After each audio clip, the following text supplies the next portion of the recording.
বাহ, অবিশ্বাস্য লিটন কুমার দাস।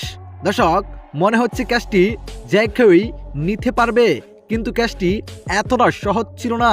শেষ পর্যন্ত ভিডিওটি দেখেন, তাহলে বুঝতে পারবেন কি একটি ক্যাচ নিয়েছেন লিটন কুমার দাস। দর্শক, বিপিএলে আজ খেলতে নেমেছে রাজশাহী বনাম রংপুর রাইডার্স, যেখানে প্রথমে ব্যাট করতে নেমেছে রাজশাহী।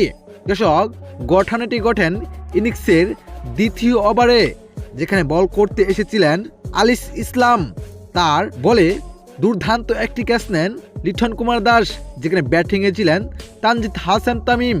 সীমানার খুব কাছে গিয়ে ক্যাচটি নিয়েছিলেন তিনি, যেখানে ক্যাচটি তার উপর দিয়ে চলে যাচ্ছিলেন, কিন্তু পিছন দিয়ে ডাইভ দিয়ে অবিশ্বাস্যভাবে ক্যাচটি থালবন্দি করেন তিনি।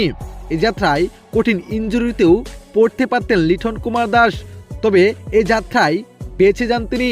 দর্শক, লিটন কুমার দাসের ক্যাচটি আপনার কাছে কেমন লেগেছে অবশ্যই জানাবেন আপনার মতামত এই ভিডিওর কমেন্ট বক্সে।